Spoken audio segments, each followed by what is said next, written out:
Yeah.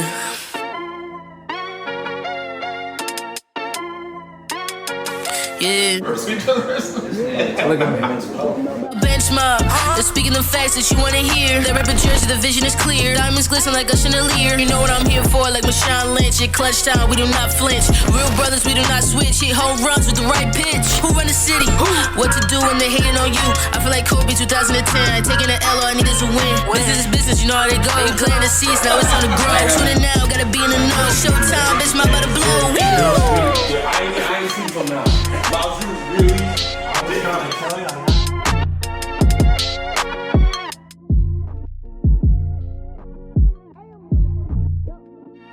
Next my podcast. What's up, bro? A. Welcome back to another episode of Bench Mob ENT.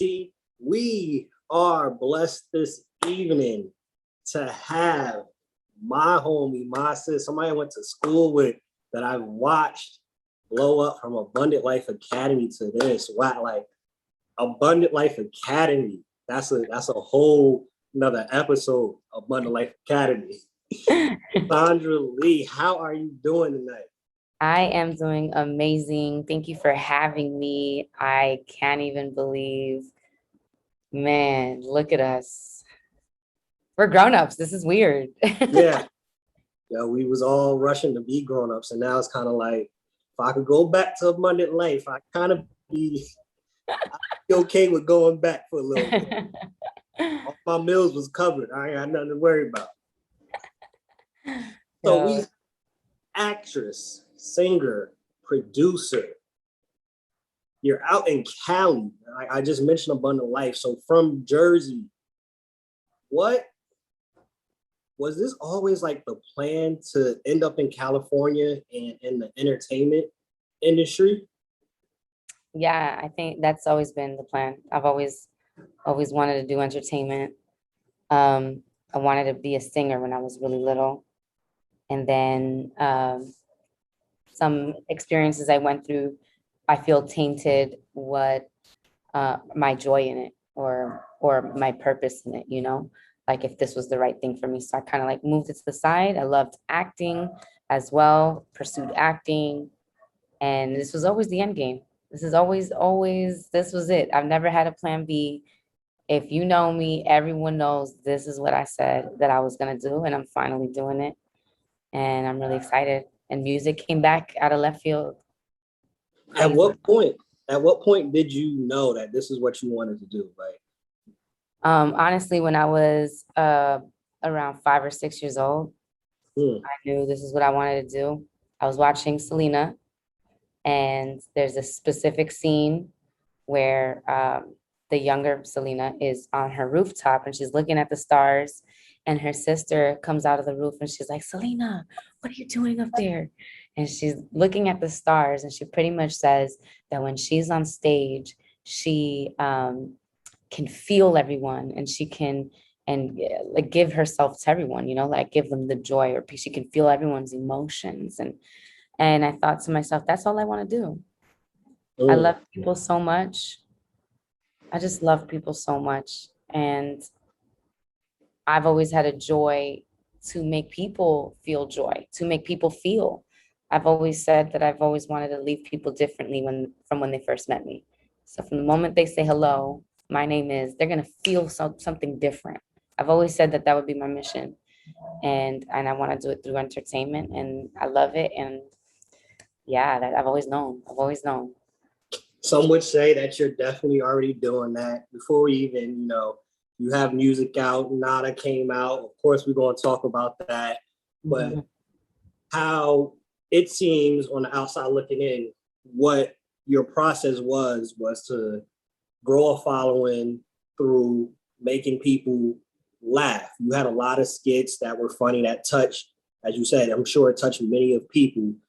Was that your mindset of, hey, let me do these skits, let me build up a following, and then I'm gonna get back to the music? No, music was just not even on my radar at all. I didn't want to do music anymore. And people would think I did it, and I would always deny it. No, I don't do music. No, I'm an actress. Like I was running from that. I didn't want to do it. And I didn't even think comedy would be what put me where I'm at. It gave me the platform. And I actually came to LA in the hopes of pursuing acting in drama and action. That was my two goals, drama and action.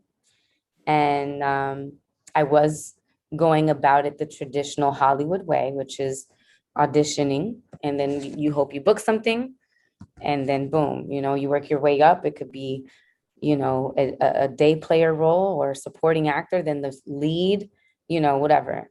That's the route I was going. By the way, I'm afraid of bugs. I'm outside because I think my office was being used. If I see a bug and I freak out, just know that's why I'm freaking out. So, but yeah, I didn't think comedy was going to be anything for me, and people just kind of naturally hung out with me and saw that I was funny or was witty, and you're in LA, everyone is working, everyone is creating, and then they were like, come in and be on this, and then I would, and it would do well, and then it went viral, and then people were just like, you need to start your own page. And I was like, I don't know what to do it about. I tried doing YouTube so many times. I've tried it doing motivational speaking, right? Because I'm a very deep person. If you look at my page now, you probably couldn't even tell. I keep that like for moments like this now. But I used to be extremely philosophical and deep and on my page, and very spiritual on my page. That's how I started.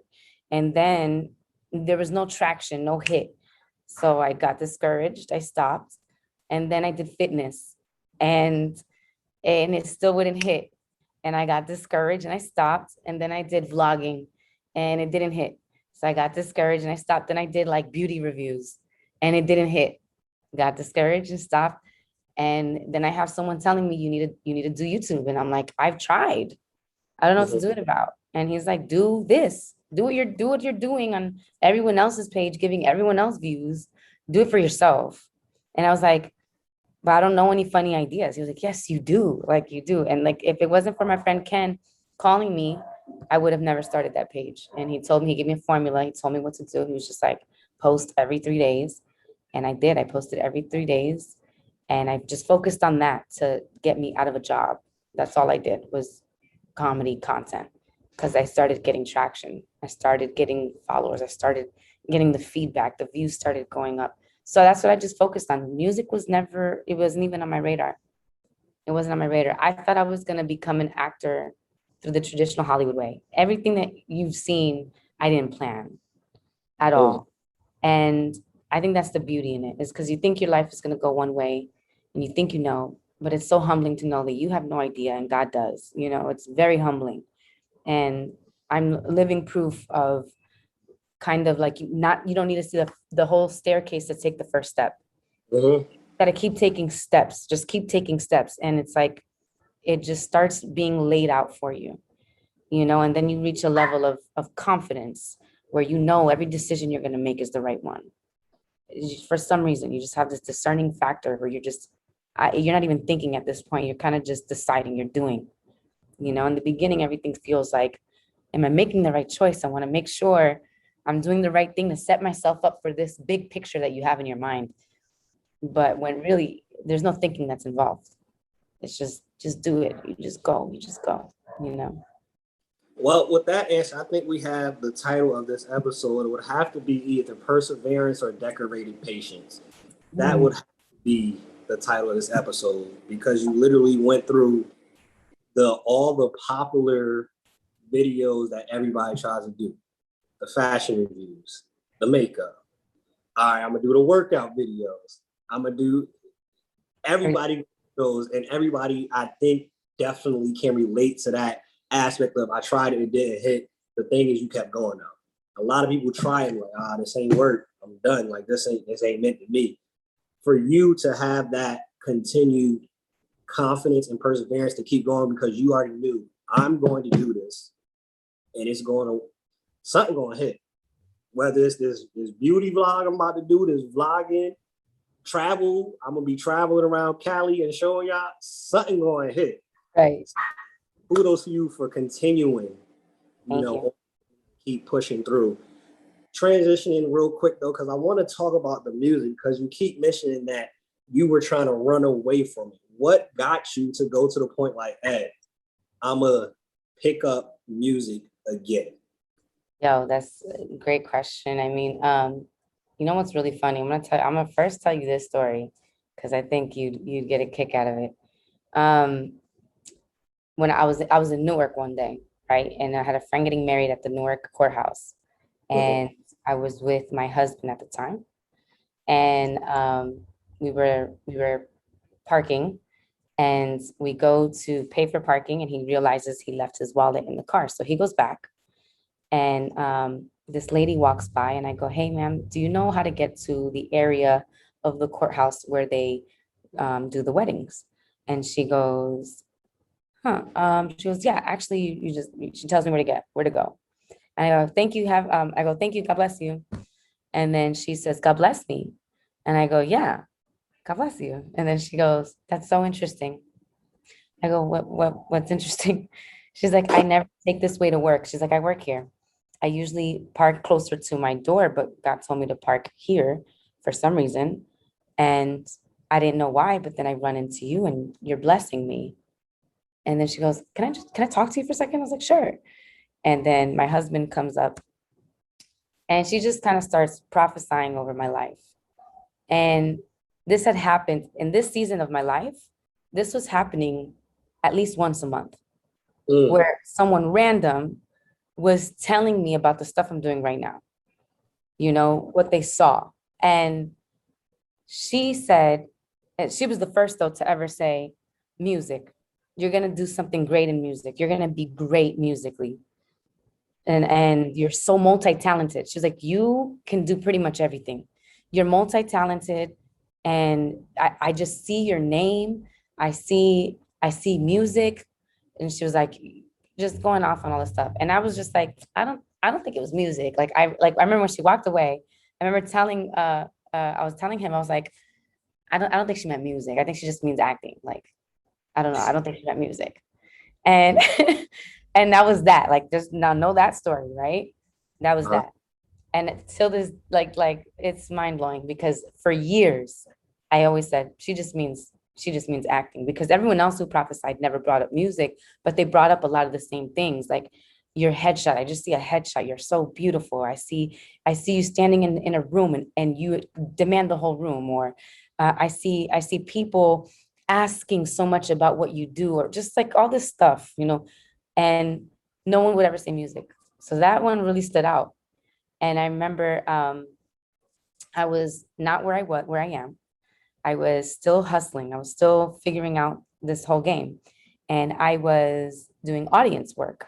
So if you watch shows in 2019, a little bit of 2020, whether it be The Voice, whether it be The Four, it could be The Real, it could be Steve Harvey, any of these, you might see me in the audience doing this, right? That's what I used to get paid to do. And I remember being on The Four, and music excites me. It just excites me in a different way that acting does, but I'm in denial, right? I'm in denial. And I'm standing there, and I feel all this excitement for everything that's happening, and it fuels me, but I'm always just like, that could never be me. And I had a friend there. I had made friends, because you're doing the show, every day. And I made friends, and this girl brought a new friend, and she introduces me, and she goes, "Oh, this is Kassandra. She's in music." And I'm like, and again, a different friend from a different circle, different show, did the same thing. "Oh, this Kassandra, she's in music." And I'm like, "No, I'm not." And I have to explain to people, "No, I'm not." And then I'll see someone else, and they're talking to me, and then like, "And you do music, right?" And I'm like, "No, I don't. I don't do music, guys. I don't understand why people keep telling me that I do music." And then I meet Carly, who's my girlfriend now, and her mom. When I first met her, we were friends. We were just friends, and her mom had this connection at this music studio. And so imagine just making a friend and she calls you and she's just like, hey, so my mom just wanted you to know she has a music studio in case you ever wanted to use it. And I go, well, I don't sing. And then she's like, oh, I know. But like, I don't know why she wanted me to tell you that. She just wanted me to tell you that. And I was just like, okay, thanks. Okay, whatever. And I'm just like, that's so weird. Then I get put in a group chat. And I get into this group chat and it's a whole bunch of music artists and producers and anyone in the music industry. And the guy who put me in goes, hey, I put you in this group chat. I just thought you could benefit from it. And I'm like, thank you. Why? I don't understand why everyone is doing this. I don't get it. And I'm just sitting there and then I start really, meditating on it and praying on it. And I'm like, God, I don't understand why this music thing is following me in such a way. It doesn't make any sense, but I'm feeling a tug. I start to feel the tug now. Now I'm starting to feel compelled. And this prophecy comes back in my head. I remember that story. And I just go, okay, I feel like there's a pull here. I don't know what it is. I'm going to allow myself to be open to it now. And so Carly ends up being a poet. And she, when she was a child, wanted to be a songwriter, but she also was running from the idea of songwriting. And so now we're here, we're friends. And she started showing me her poems. And one of them, I go, yo, that could be a song. So I start like singing it. And then she's like, oh, you have potential. And I'm like, nah. I was like, you have potential for being a songwriter. She's like, nah. Yo, we ended up staying up till like 4 a.m. writing a song, creating a whole song. That was the day I started music. And so that was in 2018 of August.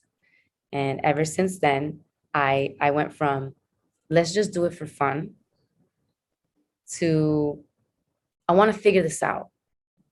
I want to figure out what I sound like. I want to figure it out. I don't know why. I just feel like I love it. I find my sound and I'm like, oh my God, I love this. Like, I love this.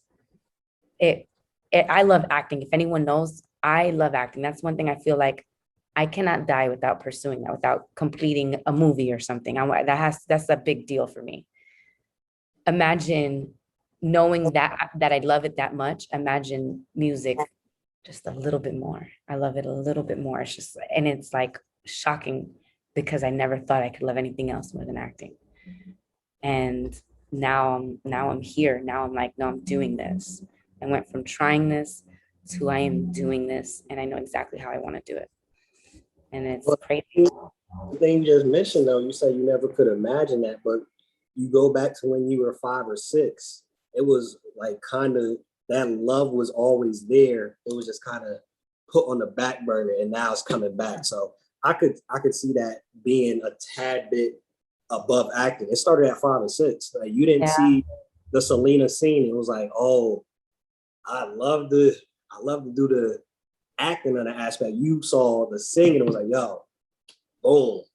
And once you got to the point, all right, it transitioned into the acting because you was putting music on the back burner. Now that it's here, it's right back this way.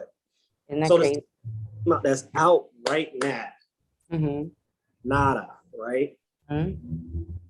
All Spanish. Do you want to stay in that lane musically going forward where it's all Spanish, or you want to be able to go back and forth of having Spanish songs, English songs? What's your mindset towards that? Yeah, that's interesting too, because well, to answer just straight up, no, I'm going to do both. My next song is all English. And then the next one after that is mainly English, and it has a little bit of Spanish. But bangers.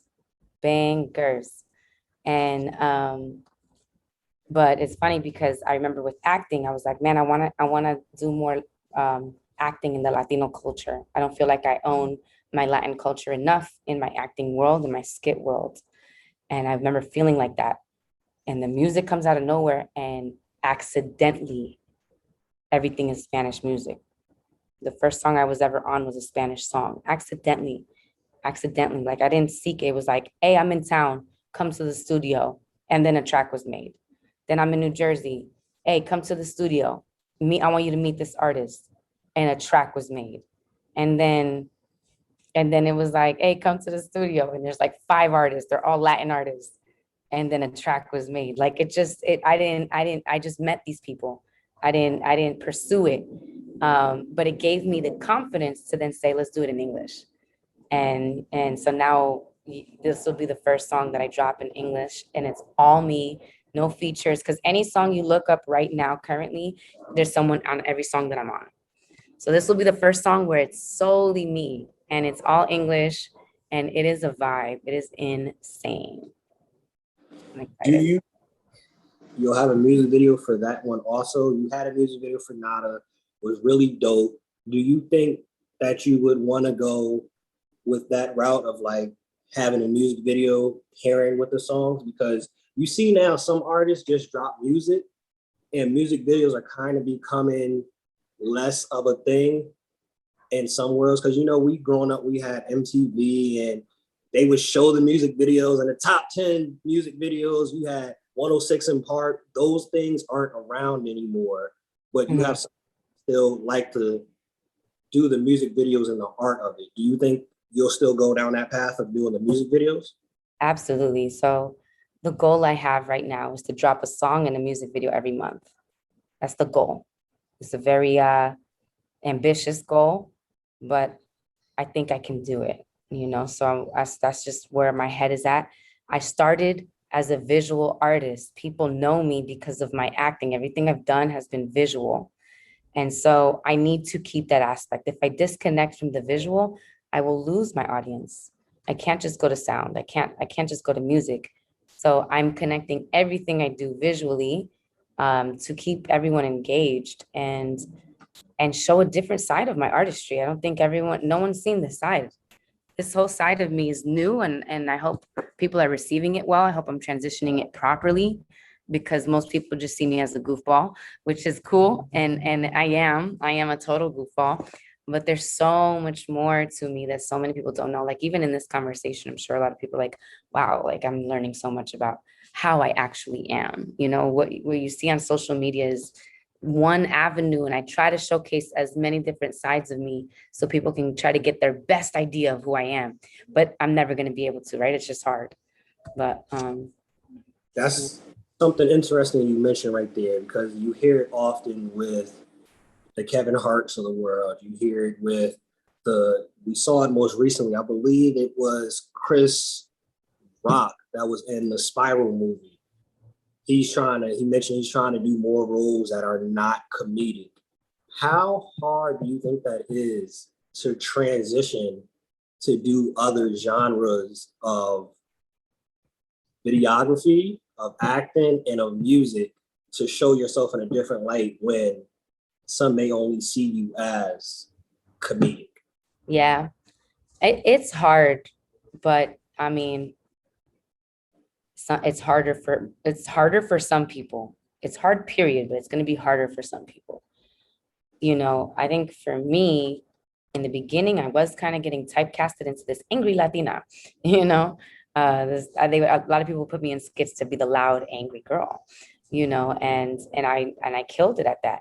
However, I wanted everyone to know that I do so much more, and I started to showcase that. I think on every skit set that I've ever been on, I've gotten complimented on how well I act. That from the jump, they knew I wasn't just a skit actor. And so people started trusting me with drama. People started trusting me with different roles, a different type of comedy, nerdy, right? Like get on the goofy side. I'm a very animated person. The loud person was just because it was easy. Everyone knew like they needed a Latina who could be loud. Easy. Kassandra could do it. But my actual favorite type of comedy acting is very animated, very goofy, very, very Steve Martin and Robin Williams and Jim Carrey, like super goofy, animated. That's like where I love to play. Sarcastic. I'm not so much like a pun type of comedian or you know, just that one like be angry loud type, you know. And so I tried to show my versatility that way. I think this is a question I'm still learning to answer because I'm still evolving. I don't think I've made it yet. And so to some people, I'm a skit actor who they can see that I do so much, but people don't know me yet, right? There's a lot of people that know me, but people don't know me yet. And I am trying right now to showcase as many things as I can of what I can do, so that as I'm getting bigger, I want an audience from different things and they find these other things. So for example, if I go out right now, I usually get people who come up to me and go, oh, I've seen you in the skits. Oh, I've seen you in this skit. I've seen you with this person. You work with this person, right? I've had people say, I've seen you because of your YouTube channel, whatever. But no one has said music. No one has said this movie. No one has said this show. And right now I'm positioning myself. You're going to see in the next few months, the different projects that I worked on last year are going to start dropping. And I'm curious to see the impact that it has on my following and the type of people that start to gather to see my content, because I can't wait for the day for someone to be like, yo, your music, that's never happened, or the movie, or, that's never happened. So I'm excited to see it because these different projects are showcasing me differently. Each one, one, you're seeing a comedic gangster, another you're seeing an action art, drama character, another one you're seeing like a stripper, another one you're seeing, and then you're seeing me just do music, you know what I mean? Like all these different, it's so versatile that I hope I performed and executed each one so authentically that from the jump, they're not even questioning or not being able to respect the other. You know what I mean? Like, oh, I only see you as this. I can't respect you as that. You just don't hit with this. You know what I mean? I'm hoping that everything is being executed like off the jump, that I'm a versatile actor or artist, So I guess we'll find out if I'm doing it right. I don't know. That's important and that's key. A lot of people try to box people in like, all right, once you get here, you have to do this. No, don't get out of this box. You do drama. Don't get out of this box. You do Latino music. Don't transition to English. Don't do an R&B song. Don't do a pop song. Just do. I think that's something that we do often as humans in general. A lot of humans, our mindset is so small on how we view ourselves. We try to portray that onto other people. So because we don't think you can be an actress, you can be a singer, and you can be a basketball player all in one and succeed at each one, oh, nah. I think they need to you see it in sports all the time. Let this person just focus on basketball. Mm-hmm. They can't rap at the same time. There's no way they'll be able to rap and still work on their craft. Right. Yeah. So 24 hours a day. Yeah. You don't really come your time. So right. I think you should definitely keep going along that path of pursuing that, of being versatile. And I think people that are versatile are people that always will be needed, because it's like, all right, we need a comedian. Covers that. Drama covers that. Singing covers that. So it's always a job. Mm-hmm. It's always a job. What you need me to do, I can do it all. Yeah. Yeah. And it's exciting. It's really exciting. I love what I do, man. I love acting. I love acting because I get to become people. I love people. And I feel like what better way to understand human beings than becoming them. And then music is just like this. It's a selfish thing for me. I feel like with music, it fuels that little girl in me. It's a sense of expression. It's very therapeutic. It's empowering, because I've been so afraid of it. It's like every time I do it, I'm facing a fear. It's empowering. It builds my confidence. And then when I perform, instantly seeing the energy of love and joy being transferred into someone else instantly, I could see their eyes immediately light up over what I'm doing. That is life-changing. It's life-changing. I love it. I absolutely love it. It's like I get two different, that's both worlds. Yeah. So I want to ask, with the versatility, were there anybody that you specifically looked up to in the entertainment world? Like Sammy Davis Jr. did a lot of different things. Jamie Foxx has done music and acting and movies and rapping. You got Beyonce doing music and movies and acting. Were there anybody like that that you specifically looked up to because of their versatility? You know, that's so interesting that you say that. I don't know. I mean, I've looked up to certain like artists in their respectable lanes. I don't think I've actually said like I want to be like this person because they do everything, because I didn't think I was going to be doing everything. I honestly just thought I was doing acting. So I didn't have that. But now that I'm stepping into that realm, yeah, I am constantly being told of like, Jamie Foxx or Will Smith or, a lot of people are in my ear, telling me, a lot of artists become actors, but it's hard for actors to become artists. Like, and the examples behind that. I don't know if I have an image of someone I really want to be like. People have brought up, J-Lo, because she does do everything. She does literally everything. So I guess in a business mind, entrepreneurially, the way that she runs an empire, she's ideally someone I look up to in that realm. You know what I mean? But I think that I am one of a kind. I really think that I'm coming out doing something.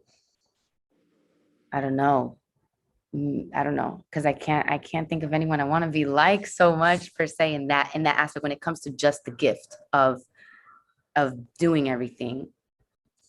I need to think more on that. I have people from each thing that I'm like, this is what I like of this person in this industry or in this lane, and I kind of create like a formula of like, all right, I'm gonna see if I could kill it in these lanes the way that each of these people do.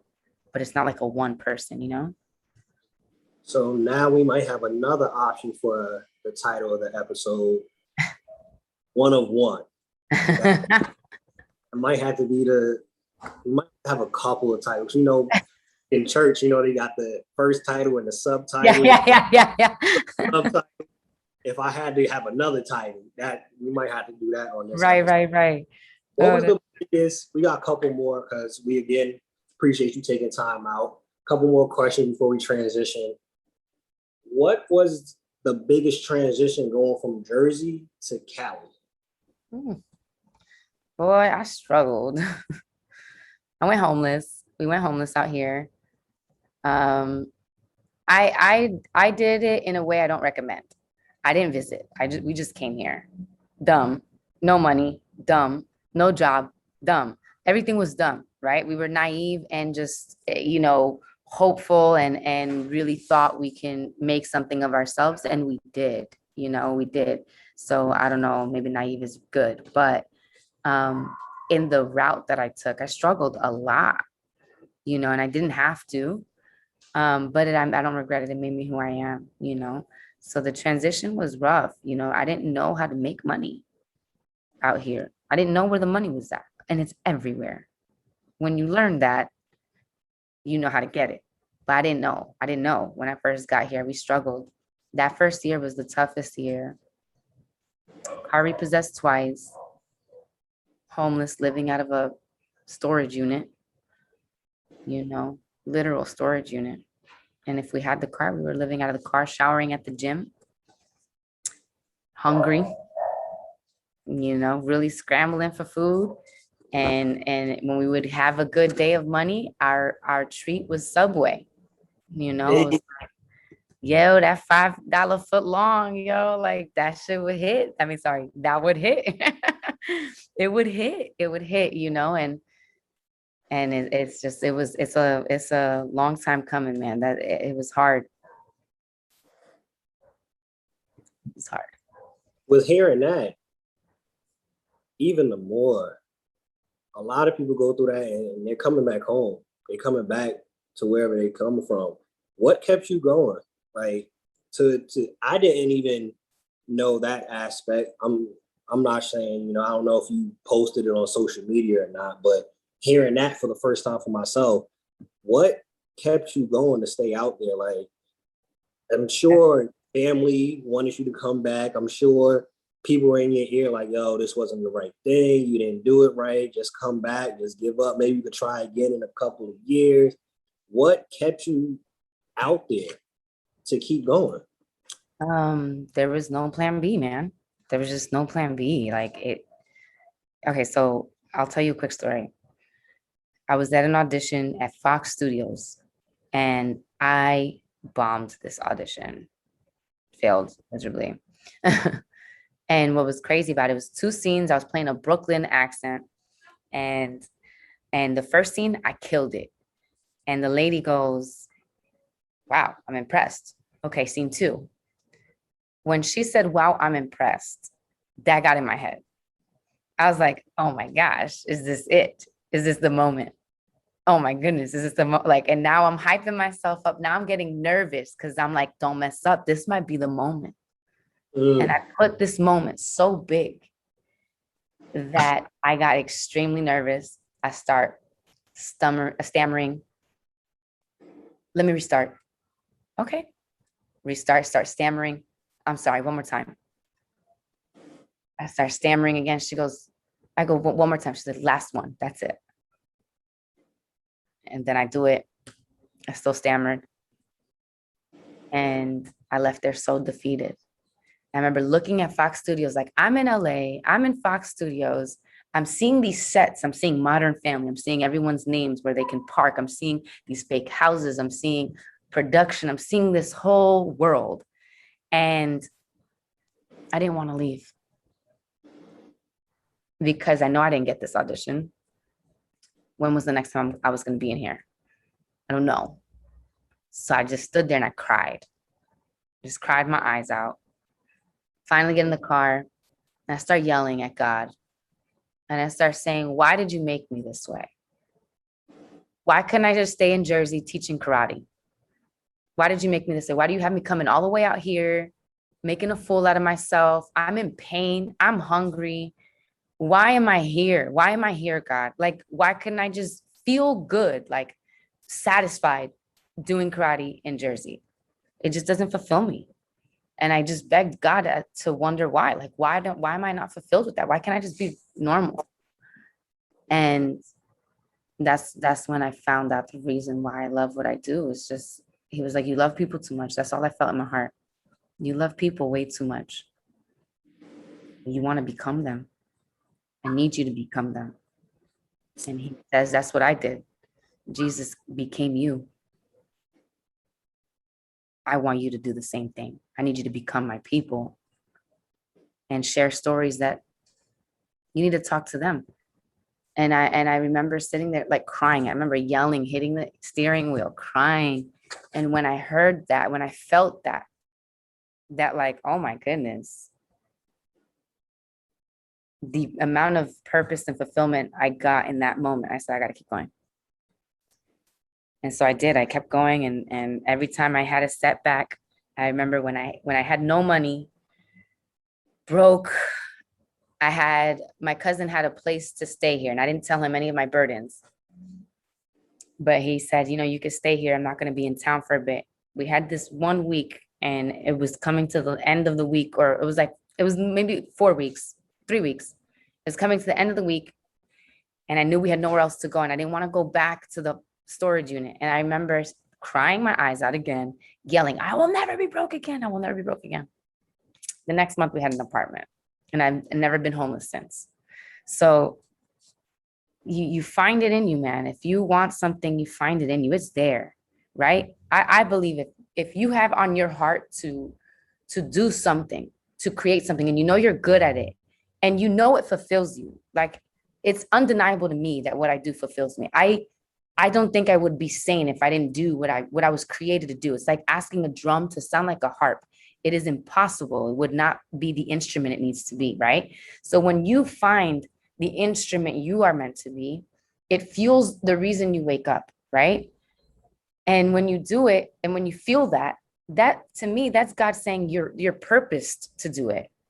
You're created to do it. I was at a concert yesterday at the Hollywood Bowl, and it was my friend, my girlfriend, her childhood friend, 10 years old, they were hanging out, and now he's at the Hollywood Bowl. Mind blowing. And I'm sitting there, I have my brother with me, and I tell him, look at this very moment. This man is here, and there's thousands of people in this stadium.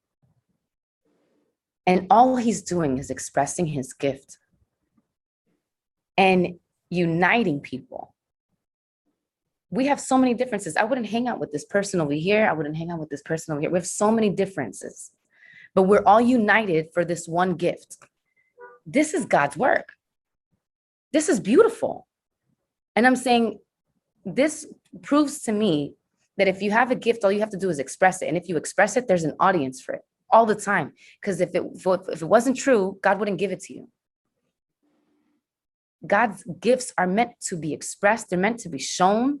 They're meant to be seen, because they're not even for us. They're for everyone else. So if I don't do my gift, I am blocking whatever emotion or connection in someone else's path is supposed to have. I'm no longer there to pursue that. So now whatever message they were supposed to receive, they're not going to get, because I was selfish. I was too afraid to pursue my gift. Do you understand what I'm saying? I'm only talking to you, having this conversation, because I went for it and I am where I am. If I didn't, would we be having this conversation? Therefore, the people watching this, listening to this, whatever message or impact, somebody's getting lit right now. Someone is getting excited. Someone's getting inflamed. Someone's going, oh, I can do this. They wouldn't get this moment if I didn't go after it. Do you understand what I'm saying? Gifts are meant, their purpose. That's God telling you, you're meant to do this. Go do it. You know? That's why I kept going. Yeah, that's definitely, when that happens, it's all glory to God, because if it wasn't for him, these things wouldn't happen. And I heard this at my church, was like, if God tells you to do something, your gift, speak to somebody, show love to somebody, and you don't do it, the blood is on your hands. Exactly. That's on your hands. You don't know what it's going to do in their life. God uses everything. You doing a skit and talking to that person could be the thing that helps them, not commit suicide. You never know. You just do it because God told you to do it. I don't know how it's going to work out. I don't know when, which is literally your situation. I'm homeless. I'm broke. I don't know when it's going to turn around, but I'm going to keep going. And I really do think when we have that type of faith, when we continue, even though we can't see it, God definitely blesses that. Amen. He blesses that. My child believes me. They don't see it. They don't know when it's going to happen. It's just like whenever you get to that point of having kids, our parents, I know our parents are happy. It's like, yo, yeah, I'm going to get them this gift for Christmas. Now, as kids, we don't know how. We don't know where the money coming from. We don't know that our parents are broke. We don't know that our parents are about to be foreclosed on a home. We just know daddy said, mommy said they're going to get me this. And if we have that same type of childlike faith belief with God, we should. Like God said, you are going to be an actress. You are going to sing. All right, daddy. Yeah. I don't know how you do it. Whenever you do it, I'm ready. So no. Definitely God honors that for sure. Yeah. So 177,000 followers. How much do you care about followers and likes? I care because it's my business, right? So, you got to have goals now and then reach different goals. And I care because if I'm not getting the type of engagement that I need, I can't close certain deals, right? So I definitely care on the business aspect. I also care on the intimate aspect of connecting. I do my very, very best to be as authentic as I can be on social media, because it is a world where you can portray anything you want, and it doesn't have to be true, and it could be what you want people to believe. It could be whatever. I don't want to be that, right? I really am doing my best to show my entire journey. If I fail, I'm failing in front of everyone. I'm getting up in front of everyone. I'm dusting myself off in front of everyone.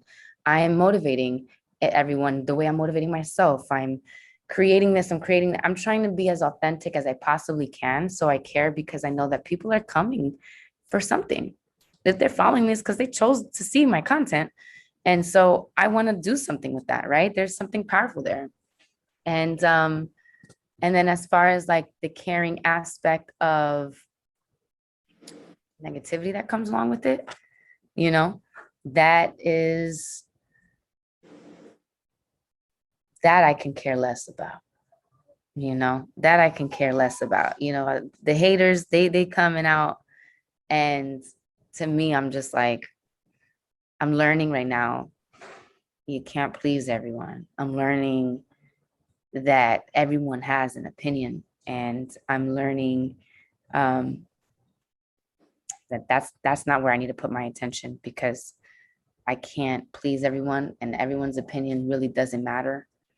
What matters is, am I being authentic to me and my journey? That's what matters, because I don't ever want to put too much attention to the praise either. And I don't want to put too much attention to the negativity either, because without either one of those, there's one person, and that is me.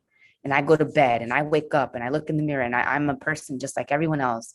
And so, am I being true to me? Am I feeling happy? That's really what I care about. And I think if I stay true to that, all those other numbers are going to get taken care of, So I think that's important, of staying even kill throughout all of that.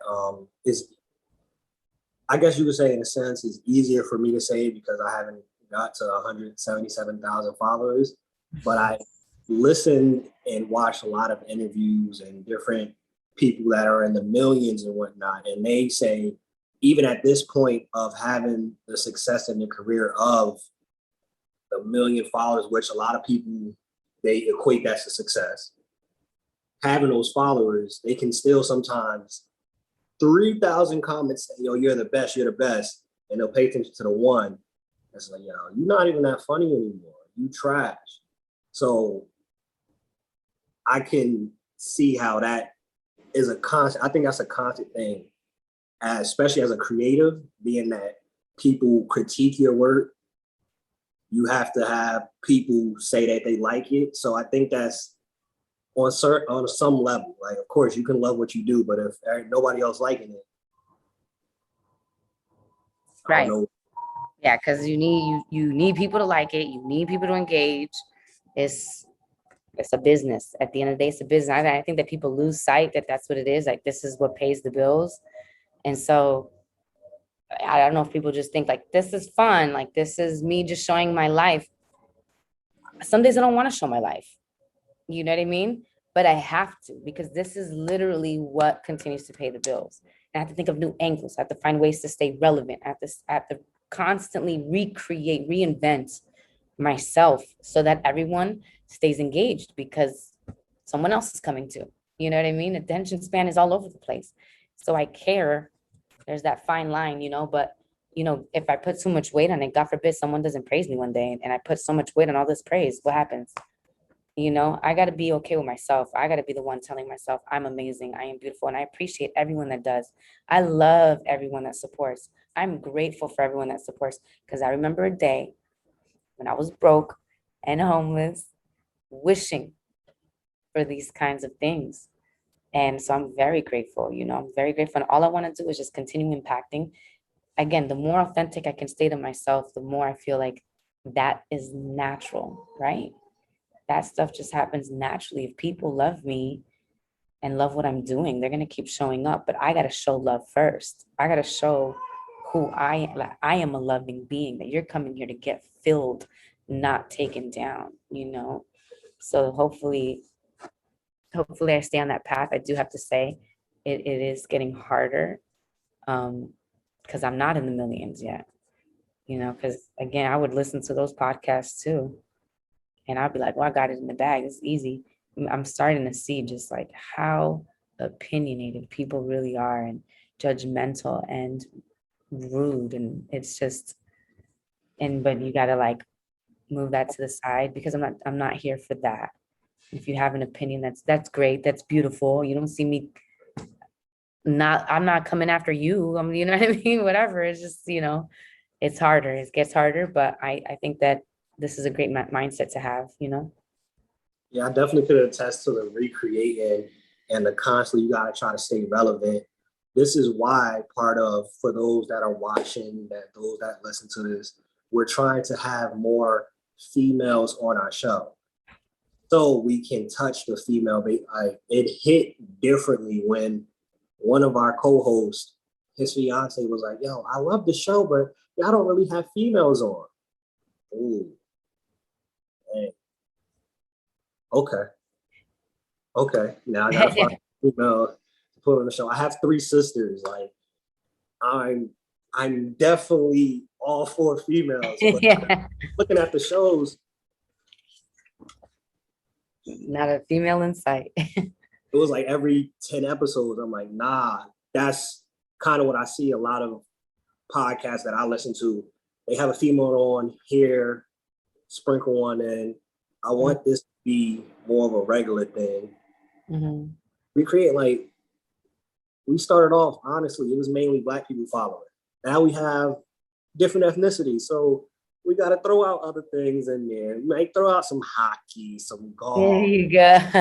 We might throw out, hey, I think Dumb and Dumber is funnier than Life. Like we got to throw out, like one of my followers like, yo, why are you even putting Adam Sandler in the conversation of funniest comedians? I have to bring everybody together now. Like, Yeah. everybody. So I definitely could relate to that. Last question before we transition. What is being a creative? What is your like creative process like for you? I think it depends on everything, on whatever the project is at hand, but like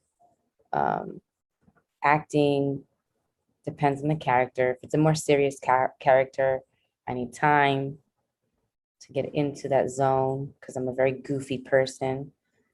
So I need a moment to kind of start pulling my colors of experiences in life. And then, so that happens. If it's an audition, I'll even get down to the type of music the character might listen to. If it's a goofy one, if it's a skit, I'm pretty much present. Like I just go and improv, or like I'll find out when I get to the set and I just play off of the energy of everyone.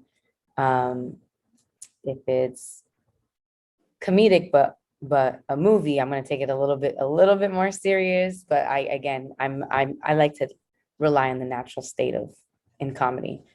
I'll learn a script, but then I'll like throw it out so I could just be present. If it's music is interesting. It's like today was happening.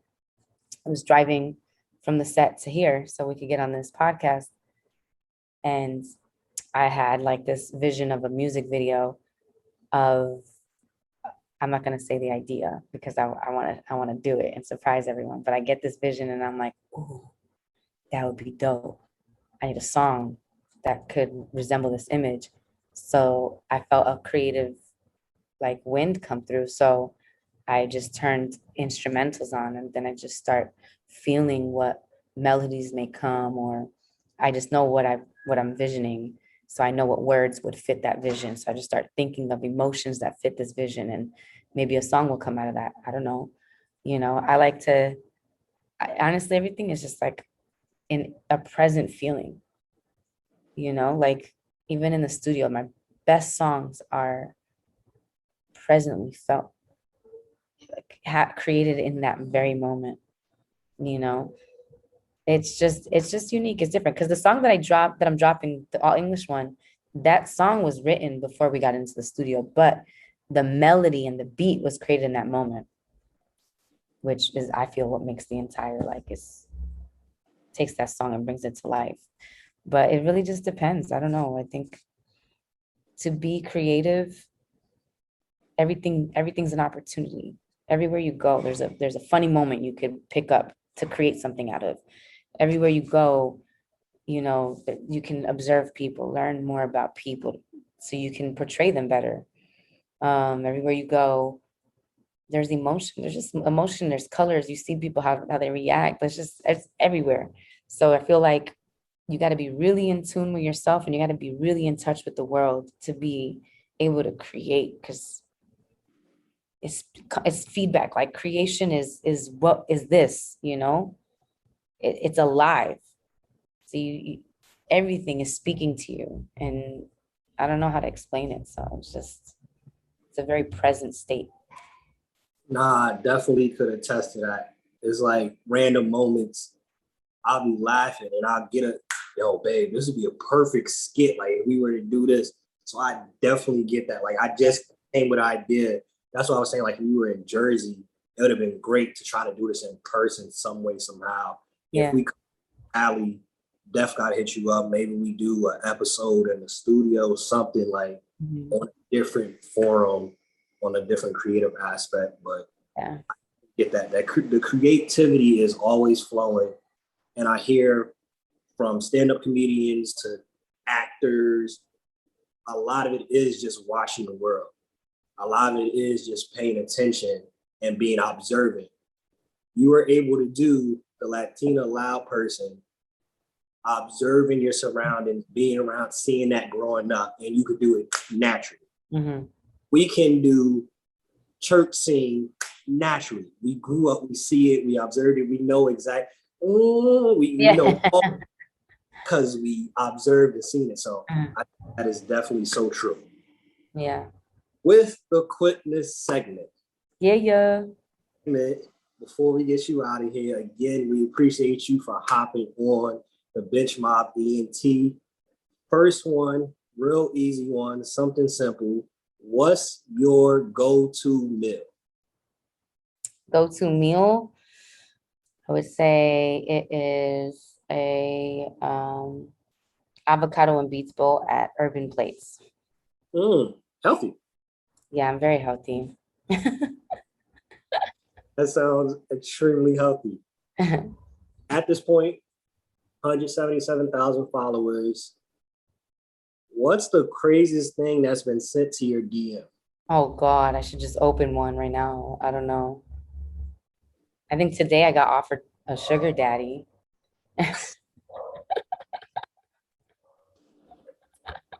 Okay. Sugar daddy offer. Okay. Dream person to work with on a movie.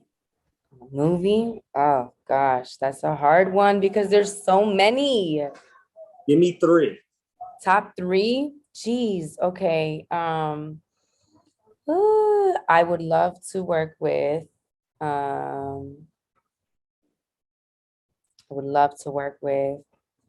like Taraji. I would love to work with Taraji. I would love to work with a Will Smith. I would love to work with who else? Rachel McAdams. She's a great actress. There's just so many. I don't know, bro. Like, I hate being asked this question because when I tell you, I appreciate so much talent and I just want to work with everybody in the world. It would be great.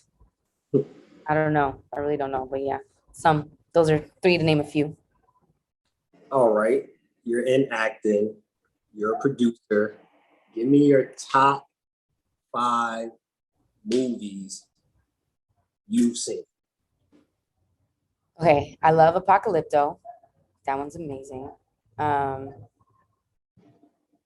This is just nostalgic and like my childhood favorite movie, A Little Princess. I love, there's just so many movies. I love Avatar. Avatar is amazing. I don't know. So these are hard too, because it's like so many good movies out there and I can't even think. And I suck at this because I can't think right now. Like, I don't know. All the movies. Some shows, I actually find myself appreciating more work in shows than I do in movies. I feel like movies are like someone just telling us what's on their mind, like we're watching their mind create it. Sorry. So give me then some TV shows that Like TV shows that I like appreciate the writing and the producing aspect, the acting. There's a show called Betty. I think that the way they shoot it is amazing. A show called, well, Euphoria, so artistically created, well written. The Money Heist, that blew my mind.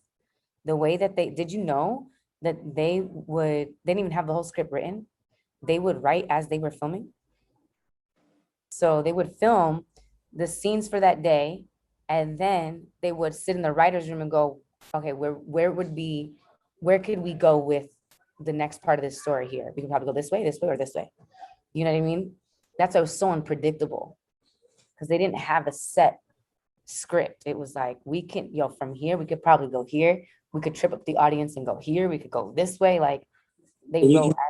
You see it in the show. The show is extremely unpredictable, and I can't wait for it to come back. But go ahead. I'll watch these things from that perspective. Like, yo, did you see how they used that camera angle? And they went, oh, Generation, the acting, incredible. The acting's incredible, and the way they shoot this show, it is amazing. So just, I feel like shows, I get really into the storytelling aspect of it, Give me 3 songs that exemplify your life's soundtrack. If you had to choose 3 songs that speak to your life. Okay. First song would be Sinking Deep. I think it's Jesus Culture that sings it. It's one that's like my favorite praise and worship song of all time. So like whenever I'm just like, I need a moment with God, I'll go right into the shower, put that song on. That one. And then 2 other songs, theme song to my life. The Champ is Here. And let's see. This is hard too, but maybe Mood Forever by Beyonce. Maybe that one. I don't know. I feel like these soundtracks may change depending on the mood, but yeah, right now that's where I'm at. All right. Last one before we get you out of here. Again, we thank you for taking time out. Top 5 people, dead or alive, that you would love to be on a song with. Okay, cool. Definitely, obviously, Selena. I'll say Alicia Keys. I'll say Doja Cat. I'll say Drake. John Legend. Janae Aiko. I know I could do that. That's a solid. You could probably put them all on one song. Yeah, and then if I go in Latin, I would love to work with like Bad Bunny, obviously. I would love to work with Kali Uchis.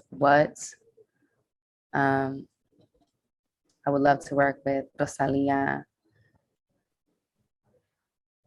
Yeah, there's so many artists on that end too, but yeah. That's a solid list for sure. But again, there's a lot that y'all kind of got from this episode. It's a lot of gems. It's a lot of inspiration, a lot of motivation. Like she said, a couple points and she got you fired up. And you're like, yo, I need to get up and do this thing. It's a lot in this episode. And we still don't know exactly what the title going to be. But it was a really good episode. We thank you and we appreciate you again for taking time out. Y'all know the vibe though. If you stay ready, you don't have to get ready. Bench Mob, we out. Peace.